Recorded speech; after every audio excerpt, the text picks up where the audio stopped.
หลังจากที่ว่าเพิ่นใส่ขอบไปได้พี่น้องเอ้ยเป็นกระจกที่แบบว่าเพิ่นเอามาส่งแล้วก็เฮาประกอบเอานะพี่น้องเอ้ยเนาะถ้าว่าเฮาเอามาแบบเป็นแพงเลยนะมันจะยากเนาะมันจะยากยันว่ามันแตกมันยังอะไรพี่น้องเอ้ยเพราะว่าเดินทางมาแต่ไกลแต่ว่ามาแต่เวียงพุ่นแหละเนาะเนาะพอดีเป๊ะเลยเนาะความหมายอ๋อครับมันเป็นกระจกมืดพี่น้องเอ้ยเนาะกระจกมืดขอบดำพอดีงามพอดีตัดกันครับมันอันนี้เลยเนาะอันนี้จะเป็นกระดาษม่วงไปเลยนี่อาจจะเป็นทางในเนาะหนึ่งสองสามcái này là mẹ cái này cho mẹ mẹ xin nhé คนเนี่ยคนโตแห้งเนาะเลยกำลังใส่บานพี่น้องเลยแบบว่าติดใส่แรกปุ๊บกันใส่ติดบานได้เลยพี่น้องเลยเนาะ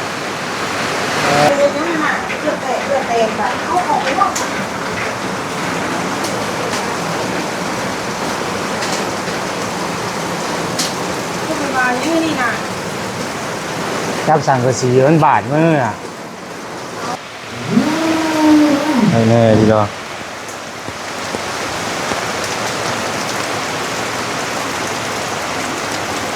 อ๋อเป็นติด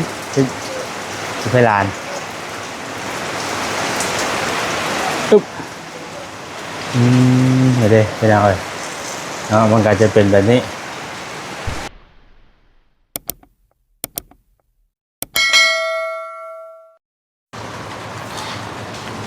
พี่น้อยเนาะพอกันตอนเศร้าๆบรรยากาศฝนตกลิ้นพี่น้องเอ้ยฝนตกอีกแล้วมื้อนี้ก็ได้เนาะชมพี่น้องเอ้ยรู้สึกว่าฝนเข้ามาแต่ละรอบนี่ประมาณ 6-7 มื้อเนาะจังสิเซาจังสิเลทพี่น้องเอ้ยมื้อนี้ก็ถือว่าตกคือเก่าเมื่อวานนี่ก็ตกพี่น้องเอ้ยเนาะยังดีแต่ว่ามื้อนี้ลูกชายบ่ได้ไปโรงเรียนเอามื้อนี้พ่อๆกันตอนเช้าๆเนาะทางเพิ่นมาส่งกระจกพี่น้องเอ้ยเนาะเพิ่นมาส่งวงกบกระจกเด้อพี่น้องเด้อเนาะเพิ่นกำลังเดินทางมาฮอดพี่น้องเอ้ยเมื่อคืนนี่แหละเนาะช่วงตอนประมาณจักโมงแล้วบ่แซงกับบ่ฮู้พี่น้องเอ้ยเนาะเกือบแจ้งนี่แหละเนาะเพิ่นมาส่งแต่เวียงจันทน์เพิ่นแหละพี่น้องเอ้ยเนาะเอาพี่น้องเอ้ยนี่อันนี้ก็เพิ่นนี่เด้พี่น้องเอ้ยเนาะหลังจากที่ว่าเพิ่นใส่ขอบไปได้พี่น้องเอ้ยเป็นกระจกที่แบบว่าเพิ่นเอามาส่งแล้วก็เฮาประกอบเอานะพี่น้องเอ้ยเนาะถ้าว่าเฮาเอามาแบบเป็นแพงเลยนะมันจะยากเนาะมันจะยากยันว่ามันแตกมันยังอะไรพี่น้องเอ้ยเพราะว่าเดินทางมาแต่ไกลแต่ว่ามาแต่เวียงพุ่นแหละเนาะโตนี่พี่น้องเอ้ยหลังจากที่ว่าใส่ขอบมันก็งามพี่น้องเนาะตัดมันตัดกันกับสีขาวเนาะถือว่างามพี่น้องเลยไปเดี๋ยวสิพาพี่น้องเข้าไปเบิ่งฝนตกมาพร้อมบรรยากาศฝนตกลิ้นคือเก่าเด้อพี่น้องเด้อเนาะโอ้นี่เด้พี่น้องเลยเนาะพอดีเป๊ะเลยเนาะความหมายครับพอดีเป๊ะเลยเป็นยังไงเนาะพอดีงามเลยเป็นยังไงเนาะเป็นกำลังประกอบเป็นยังไงถ่ายเบิ้งว่าเป็นติดแล้วเนาะมื่อนี้ก็คือสีนั่นอยู่ดอกเป็นยังไงถ่ายเบิ้งน้ำกันเนาะช่วงบรรยากาศตอนเช้าๆเป็นกำลังประกอบเป็นยังไงผู้มาส่งกับกำลังหอดจังมุงเช้านี้สบายดีเด้อ4 โมงเนาะเกือบแจ้งเนาะเดี๋ยวพี่น้องเป็นแผ่นเพลานกับอันเป็นกระจกเนาะบานกระจกที่ว่ามาฮอดแล้วพี่น้องมาฮอดแล้วพี่น้องเนาะเป็นมัดอยู่เป็นนำมาประกอบอยู่พี่น้องเนาะนี่ก็จะเป็นแผ่นแค่ดานที่ว่าเพิ่นเอามาเนาะ บอกที่ในใจเพราะว่า มานี่พี่น้องเอ้ยนี่เด้เก้ยโอ้บาดมือจัก ก็แบบโอ้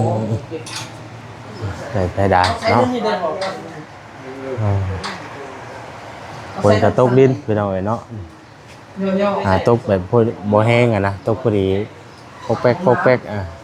น้ำใส่ค่านี่ก็เวลาฝนตกลงมามันก็มันบ่แห้งเด้พี่น้องมันแล้วมันบ่ซัดเนาะแล้วมันก็บ่ตกใส่กำแพงแล้วก็โป่งกลับมานี่พี่น้องเอ้ยเนาะโป่งกลับมานี่ใช่ โอเคว่ามั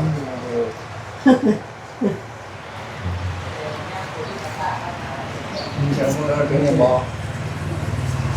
พวกเขาหมดเลยเดี๋ยว เอามาเบิ่งข้างในก่อน ผมคิดว่า อะไรประกอบเลยเป็นอย่างไรมันจะมีขอบตัวนี้น้ำเนาะมันจะเป็นอันว่าพลาสติกเนาะหรือว่ามันเป็นอย่างก็เราต้องได้สีออกมาได้เป็นอย่างไรเนาะถือว่ามาแล้วเด้อเป็นอย่างไรเนาะมันเป็นกระจกมืดเป็นอย่างไรเนาะกระจกมืดขอบดำพอดีงามพอดีตัดกันครับมันอันนี้เลยเนาะ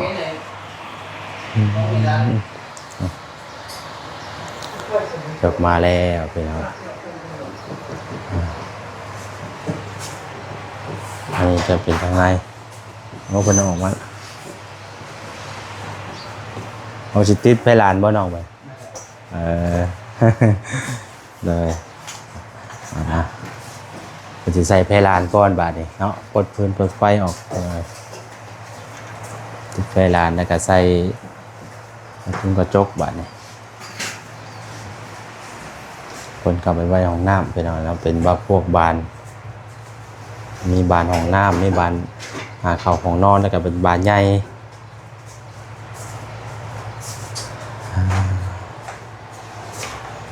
แล้วcái này thì nano cái này quét nano จะมืดแน่ไป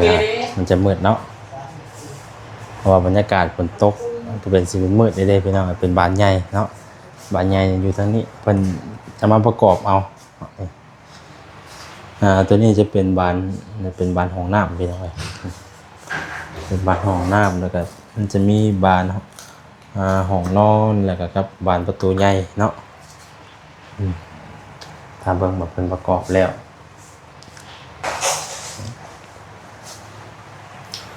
ตัวหลายอันอยู่ได้พี่น้องเลยมาแล้วก็เป็นประกอบใส่พี่น้องเลยเนาะตัวได้เหลี่ยมคักเลยดิ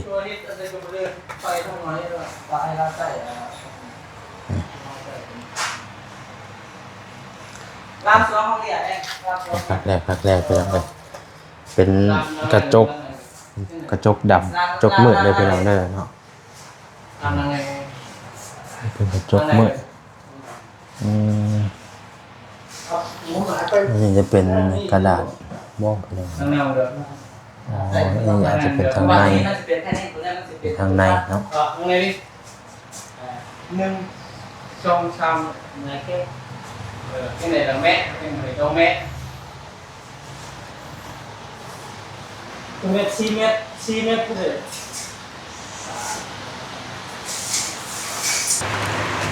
พี่น้องเนาะมีแต่ว่าประมาณนั้นเนาะให้เพิ่นทั้งสร้างเพิ่นจัดแจงเรื่องนั้นว่าวงปอกวงกบพี่น้องเนาะให้เพิ่นประกอบใส่เพิ่นใส่เพลานก่อนพี่น้องเนาะเพิ่นจะใส่เพลานแล้วก็ฮึบบาดนี้เพิ่นก็ตกลงมาเลยพี่น้องเนาะบ่หยุดบ่หย่อนโหในขนาดเลย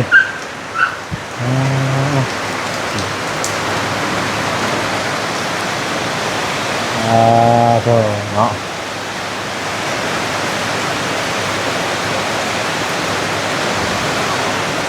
เบิ่งว่าเพิ่นมันว่านั่นแล้วเด้อพี่น้องไหนครับเนาะครับประมาณนี้พี่น้อง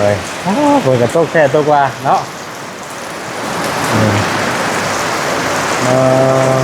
ตกอีรอเลยพี่น้องเศร้าเนาะประมาณนี้แหละพี่น้องก็อัปเดต ให้พี่น้องเบิ่งเล็กน้อยเนาะยังห้องน้ำบัดนี้เดี๋ยวไปถ่ายห้องน้ำก่อนเนาะห้องน้ำก็เฮ็ดได้ประมาณใดพี่น้องเอ้ยสร้างสิมาอยู่บ่เนาะบ่นี่เนาะคือฝนตกแท้พี่น้องเอ้ยฝนตกน่ะย่านสร้างบ่มาอยู่เด้พี่น้องเนาะแต่ว่าเพิ่นก็ตั้งแล้วได้พี่น้องเอ้ยนี่ห้องน้ำเนาะเพิ่นตั้งวงกบแล้วเนาะแล้วก็มุงแล้วพี่น้องเอ้ยใจข้ามันก็จะชัดไปพุ่นบัด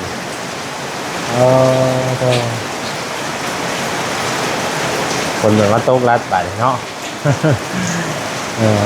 คือว่าอะไรคันว่าเพิ่นมาก็เห็นได้คือเก่าแหละพี่น้องเนาะเพราะว่าเฮา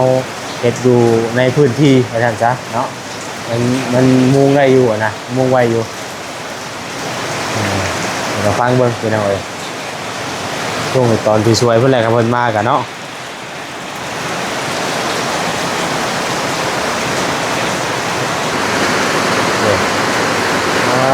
คนเนี่ยโฟโต้แห้งเนาะเลยมันกำลังใส่บานพี่น้องเลยแบบว่าติดใส่แรกปุ๊บก็ใส่ทุกบานได้เลยพี่น้องเลยเนาะขัดงามมันมีหลอกของมันอยู่เนาะโอ้คนกับโต๊ะก็ดีรอพี่น้องเลยบานที่สองก็ใส่ได้พี่น้อยมันก็สไลด์ไปสไลด์มาเนาะเป็นกระจกมืดพี่น้อยเนาะกระจกมืดแต่ว่ามันแบบมืดสนิทได้พี่น้อยมันมืดแบบพอดีแนมเห็นอยู่เนาะมันต้องให้ใส่ผ้าม่านต้องให้ใส่ผ้าม่านน้ำ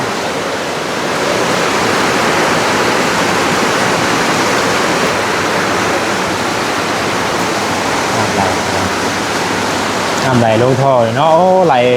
ลแห้งเลยพี่น้อยไหลลวกเลยเนาะ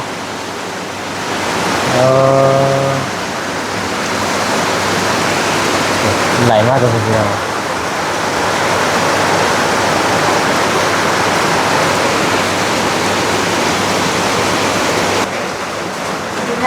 อุ้ยเราไปเลยนะฮะเกือบแตกแบบเอาออกไปหมด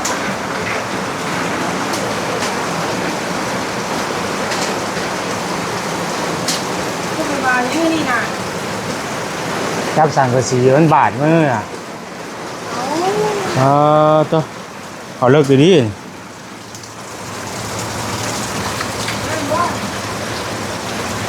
เอาอันนั้นมาล่างมั้ง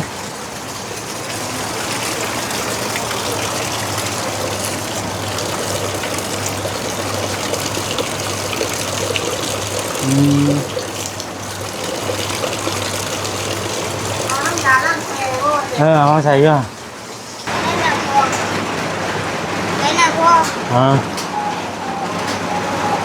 โชว์คือออกนะนี่ส่วนจังกะสีเลยเอามือไปซุกวันนี้เลยเอามือไปซุกเห็นหน้ามันย่อยว่ะนี่ก็เลยเอามือเลยไปซุกให้ดันขึ้นให้มันสูงกว่ามือไปทาดไปเจ็บแล้วเนาะเดินออกเลยดูมือเลยพลาดใช่เลยส่วนนี้เลยตึบรถมีเอาแนวสกอตเทปมาติดไว้เลยเดี๋ยวล่างแพงก่อน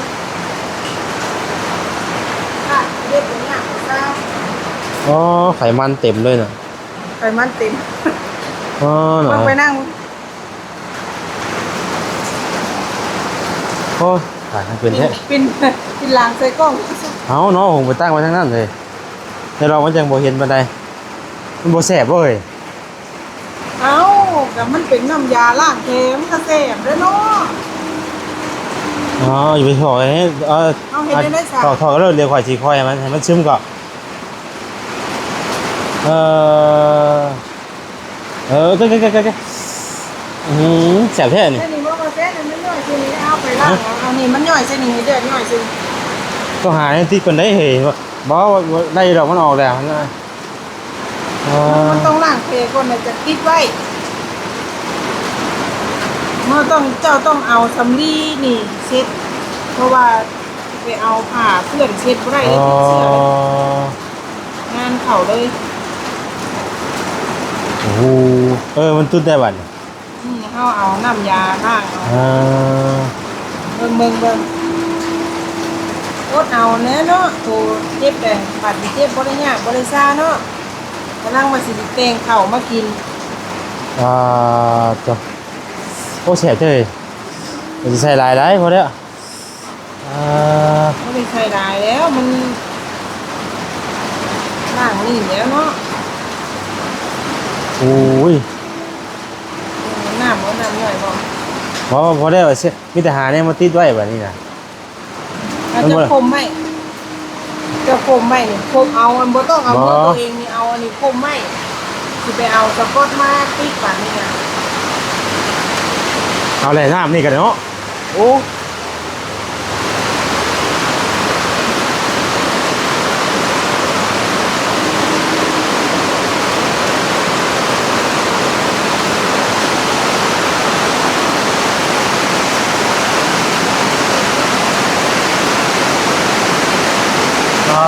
จ้ะเห็นบ่ได้เลยพี่น้อยเนาะเดี๋ยวมันสิเข้ากล้องบ่ได้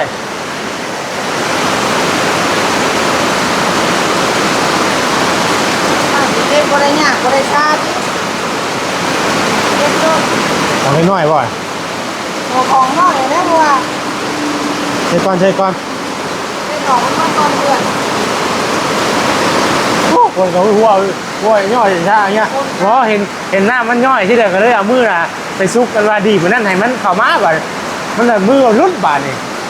ต่ำนั่นเลยวะอ๋อมือตึบเลยวะว่าจะเก็บจึ๊บบาดเดียวเลยอ๋อ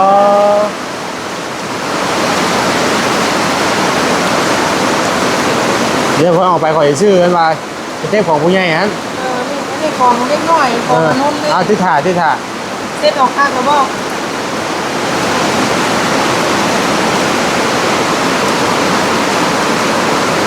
ที่ถ่ายเดี๋ยวขอยจะเอาชามว่ามันบ่นั่นน่ะนะแต่มันจะอยู่อีกบ่น มือจะเปียกเลยจำได้ ของผู้ใหญ่บ่มีบ่ ผมมีของคุณยายก็ได้ซื้อมาใหม่เลยเนาะ อ่ามันเข่าเลิกเติบ ขนาดตั้งมันยังย่อยกระแดกไม่ได้กว่า เฮ้ยน่ะเฮ้ยหน้ามันย่อยเด้เนี่ยเห็นหน้ามันย่อยก็เลยว่าจะมือซุกกับไว้ตามท่าน มันลดร้อนมันตายโคตรมันต้องเองมันลดร้อน แห้งแต่รถเนาะอู้ปวดว่าล้อกัน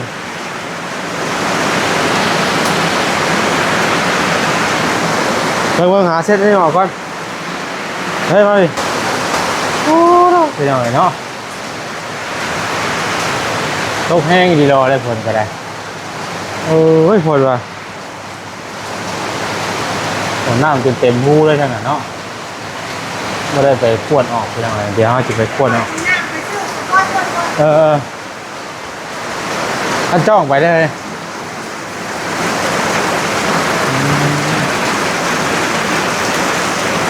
ตัวแห้งกำลังว่าจะกินเข่าวไปหน่อยเนาะกำลังว่าจะกินเข่าวเลยเก็บยอดโอ้มันบาดมันกระเซ้าหรอกไปหน่อยนะมันมือไปตำจังกะซีโอ้หักแด้บาดนี่ไปหน่อยเนาะ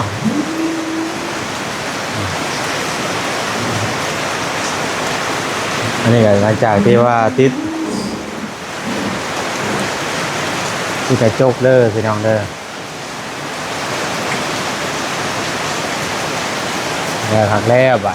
เดินไปเดินมาได้เนาะแห้งดีรอได้พี่น้องนี่เนาะเทน้ำเททาลงมาดีดอกตัวแห้ง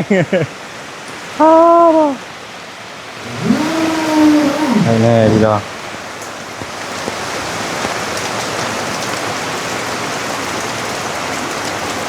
อ๋อเป็นทิ้งไปลานตุ๊บเดี๋ยวไปเอาเลยมันก็จะเป็นแบบนี้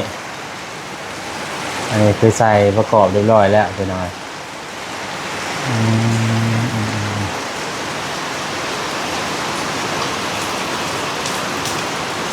เพราะว่าขอบมันอยากใหญ่กว่านิดนึงนะเพิ่นแหกสีกไม้พี่น้อยเนาะให้มันได้ตามมันเหลี่ยมตามเหลี่ยมของมันเนาะ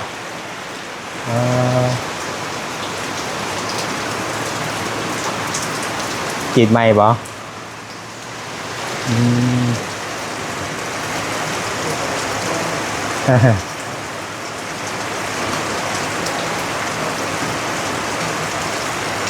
บรายเดียมเป็นอะไรเนาะโอ้เพลงอีดีพลเนาะ เพลงว่าจะจ้าคนละกี่ดีเนาะ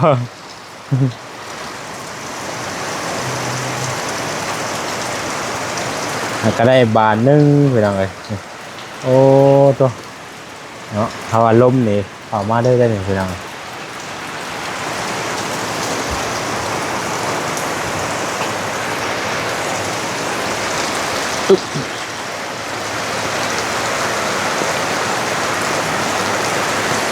อันจ้องตัวนึงได้จ้ะอันจ้องตัวนึงได้จ้ะเอามาพี่ก่อนยอ่ะาไงยาแพ้มันเหี่ยวมันออกแล้วนะเอาไปหน่อยประมาณนี้แหละเนาะสำหรับคลิปนี้ก็ได้อย่าแรงพร้อมก็ได้อย่าแรงเขามีอยู่มันป่ะ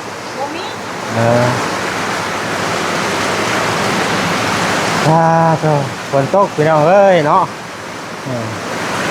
ฝนตกวันไรเพยยอดเลยแล้วก็บูฮู้ซึกเจ็บพี่น้องตอนที่ว่ามันต่ำเนาะปุ๊บบาดเดียวปั๊บมาเลยนะเนาะตัวไม่ยากพี่น้องแต่เจ็บก็เดียวฮะ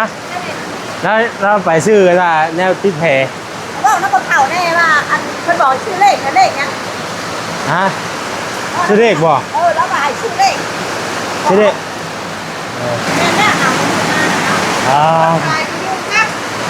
แล้วเรากินวันนี้แค่นี้บนใช่ได้บัดเป็นบนใช่ไว้เลยโหเร็วไม่ว่ากันแล้วเอาโอกาสที่เงี้ยแล้วมันเขาเลิกกี่ไงจนไขมันจะลดหรือว่าวะไขมันจะลดหรือว่าเยอะไขมันจะลดหรือว่าแล้ววะไขมันจะลดหรือว่าสิเหรอว่าเจ็บจ้ะเจ็บไปเข่าก็สบายเลยมาลูกเลยกว่าเลยนี่ว่าก็สบายมาลูกมาที่ไปซื้อเนี่ยที่นี่คนน้องคนนี้เจ้าของงานคนนี้อยู่พี่เบิร์ดติดไว้ดีเนาะใบอาไม้เลยคือไว้กันนี้เลยนะข้างนี้กันแล้วเชื่อแหละนะเด็กขอมาเยอะหน่อยเนาะไว้พี่น้องเอาเนาะประมาณนั้นเด้อพี่น้องเลยยกขี้ก่อนสบายดีเด้อพี่น้องเด้อสบายดีเอ้ย